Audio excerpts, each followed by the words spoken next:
বন্ধুরা, আইপিএল ২০২৬-এর প্রথম কোয়ালিফায়ার ম্যাচে দেখা গেল একেবারে রুদ্ধশ্বাস কিন্তু একতরফা মহারণ। রয়্যাল চ্যালেঞ্জার্স বেঙ্গালুরু শুধু গুজরাট টাইটান্সকে আড়ায়নি, বরং দুর্দান্ত পারফরম্যান্সে তাদের পুরোপুরি চাপে ফেলে সরাসরি ফাইনালের টিকিট নিশ্চিত করেছে। আর এই জয়ের পর গোটা ক্রিকেট বিশ্বে এখন শুধুই আরসিবির দাপট নিয়ে আলোচনা চলছে। ম্যাচের শুরু থেকেই বোঝা যাচ্ছিল আরসিবি আজ অন্য মুডে মাঠে নেমেছে।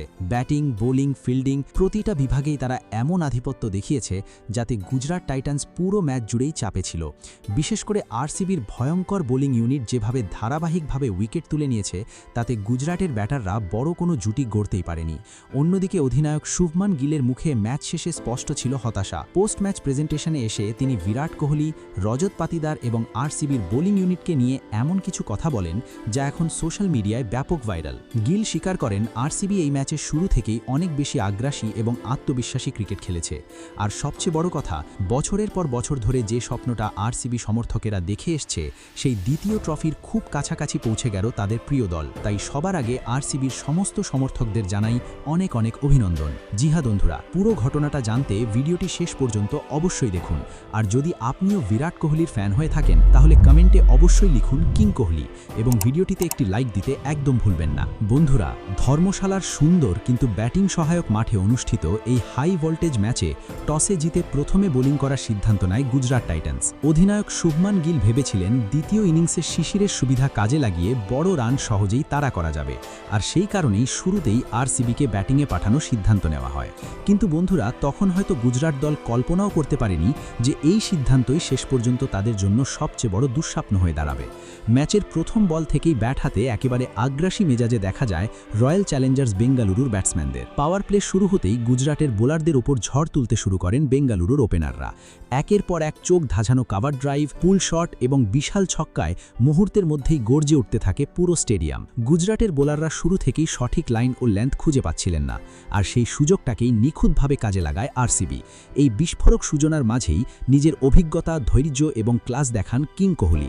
যদিও তিনি 43 রানের ইনিংস খেলেন, কিন্তু সেই ইনিংসের গুরুত্ব ছিল অনেক বেশি। কারণ শুরুতে যখন উইকেট কিছুটা ধীর ছিল, তখন কোহলি একদিকে যেমন স্ট্রাইক রোটেট করছিলেন, অন্যদিকে খারাপ বল পেলেই সেটাকে বাউন্ডারির বাইরে পাঠাচ্ছিলেন। তার ব্যাটিংয়ে ছিল আত্মবিশ্বাস, ছিল ম্যাচের পরিস্থিতি বুঝে খেলার অসাধারণ ক্ষমতা। ধীরে ধীরে তিনি গুজরাটের বোলারদের ওপর এমন চাপ তৈরি করেন যার ফলে ফিল্ডিং দল পুরো ম্যাচের নিয়ন্ত্রণ হারাতে শুরু করে। বন্ধুরা, তবে আসল তাণ্ডব শুরু হয় এরপর, যখন ক্রিজে নামেন রজত পাতিদার। জি হ্যাঁ বন্ধুরা, সেই রজত পাতিদার যিনি এই ম্যাচে একাই গুজরাটের বোলিং আক্রমণকে ধ্বংস করে দিয়েছেন। তিনি মাঠের চারদিকে এমন সব শট খেলছিলেন যা দেখে মনে হচ্ছিল যেন ভিডিও গেমের ব্যাটিং চলছে। কাভার দিয়ে দুর্দান্ত ড্রাইভ, মিড উইকেটের ওপর দিয়ে বিশাল ছক্কা, আবার কখনো স্কুপ শটে বোলারদের সম্পূর্ণ হতবাক করে দিচ্ছিলেন তিনি।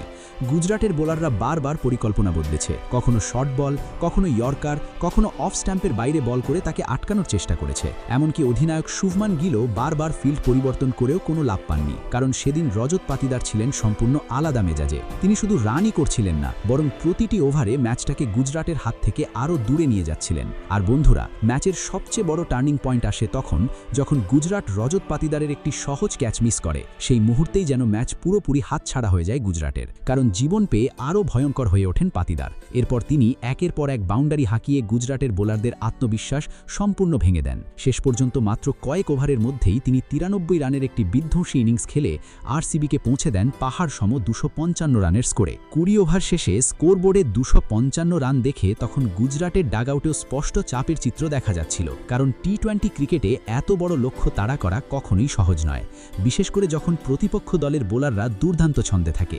আর ঠিক সেটাই দেখা গেল গুজরাটের ইনিংসে। বিশাল লক্ষ্য তাড়া করতে নেমে শুরু থেকেই চাপে পড়ে যায় গুজরাটের ব্যাটিং লাইন আপ। আরসিবির পেসাররা শুরু থেকেই দুর্দান্ত লাইন ও লেন্থে বল করতে থাকেন। নতুন বলে সুইং, বাউন্স এবং গতি সবকিছু মিলিয়ে গুজরাটের ব্যাটসম্যানদের একেবারে দম বন্ধ হয়ে যায়। মাত্র 50 রানের মধ্যেই তারা হারিয়ে ফেলে 5টি গুরুত্বপূর্ণ উইকেট। একের পর এক ব্যাটসম্যান প্যাভিলিয়নে ফিরতে থাকেন এবং স্টেডিয়ামে উপস্থিত গুজরাট সমর্থকদের মুখে তখন শুধু হতাশা আর নীরবতা। সবচেয়ে বড় ধাক্কা আসে তখন, যখন আউট হয়ে যান সাই সুদর্শন। পুরো টুর্নামেন্ট জুড়ে যিনি গুজরাটকে দুর্দান্ত সব সূচনা এনে দিয়েছিলেন, সেই সাই সুদর্শন এই ম্যাচে হিট উইকেট আউট হয়ে যান। আর সেই মুহূর্ত থেকেই যেন পুরো দল মানসিকভাবে ভেঙে পড়ে। কেউ আর ইনিংস গড়তে পারেননি। মাঝের ওভারে রান তোলার গতি কমে যায়, আর প্রয়োজনীয় রান রেট এত দ্রুত বাড়তে থাকে যে ম্যাচ ধীরে ধীরে পুরোপুরি আরসিবির নিয়ন্ত্রণে চলে যায়। অন্যদিকে আরসিবির বোলাররাও ছিলেন একেবারে আগুনে মেজাজে। তারা শুধু উইকেটই নেননি, বরং প্রতিটি ব্যাটসম্যানের ওপর শুরু থেকেই এমন চাপ তৈরি করেছিলেন যাতে গুজরাট কোনো বড় পার্টনারশিপই গড়তে পারেনি। ফিল্ডিংয়েও ছিল দুর্দান্ত এনার্জি। প্রতিটি বলের পর খেলোয়াড়দের আগ্রাসন দেখে স্পষ্ট বোঝা যাচ্ছিল যে এই ম্যাচ জয়ের জন্য তারা কতটা মরিয়া ছিল। ম্যাচ শেষ হওয়ার পর নিজের হতাশা লুকিয়ে রাখতে পারেননি অধিনায়ক শুভমান গিল। তিনি বলেন, আজকের এই হারটা আমাদের জন্য সত্যি খুব কষ্টদায়ক। আমরা কখনো ভাবিনি যে আরসিবি আমাদের বিরুদ্ধে এত বড় স্কোর করবে। আমাদের পরিকল্পনা ছিল ওদের 180 রানের মধ্যে আটকে রাখা, কারণ আমরা জানতাম ধর্মশালার মাঠের রান তাড়া করা সম্ভব। কিন্তু বিরাট ভাই এবং রজত ভাই যেভাবে ব্যাটিং করলেন সেটা সত্যি অসাধারণ ছিল। ওদের সেই ইনিংসটাই ম্যাচটাকে আমাদের নাগালের বাইরে নিয়ে গেছে। শুভমান আরও বলেন, আজ আমাদের ব্যাটিংও একেবারেই কাজ করেনি। আমরা আমাদের উইকেট ধরে রাখতে পারিনি। উপরন্তু আমরা রজত পাতিদারের গুরুত্বপূর্ণ ক্যাচ ফেলেছিলাম। আর টি20 ক্রিকেটে এমন ভুল করলে তার মূল্য দিতেই হয়। যদি আমরা সেই সময় ওকে আউট করতে পারতাম তাহলে হয়তো আরসিবি এত বড় স্কোর করতে পারত না। এরপর আরসিবির বোলিং ইউনিটেরও ভূয়সী প্রশংসা করেন গিল। তিনি বলেন, সত্যি বলতে আজ আরসিবির বোলিং ছিল একেবারে আনব্রেকেবল। ওরা শুরু থেকেই আমাদের ওপর চাপ তৈরি করে রেখেছিল। আমরা কোনো বড় জুটি গড়তে পারিনি। আর যখন একটা দল ব্যাটিং এবং বোলিং দুই বিভাগেই এত নিখুঁত ক্রিকেট খেলে তখন তাদের হারানো সত্যি খুব কঠিন হয়ে যায়। তবে বন্ধুরা, এত বড় পরাজয়ের পরও হাল ছাড়তে নারাজ গুজরাট অধিনায়ক। তিনি স্পষ্ট জানিয়ে দিয়েছেন যে এখনও তাদের সামনে ফাইনালে ওঠার সুযোগ রয়েছে এবং সেই সুযোগ তারা কোনোভাবেই হাতছাড়া করতে চান না। শুভমান বলেন, এখন আমাদের সামনে করো বা মরো ম্যাচ অপেক্ষা করছে। আমরা সেই ম্যাচের জন্য আরও কঠোর পরিশ্রম করব, কারণ আমরা যে কোনো মূল্যে ফাইনালে পৌঁছতে চাই। বন্ধুরা, পুরো ম্যাচ জুড়ে যেভাবে বিরাট কোহলি, রজত পাতিদার এবং আরসিবির বোলাররা গুজরাটের উপর সম্পূর্ণ আধিপত্য বিস্তার করেছেন তা দেখে একটা বিষয় স্পষ্ট, এই ম্যাচে বেঙ্গালুরু ছিল সম্পূর্ণ আলাদা লেভেলের দল।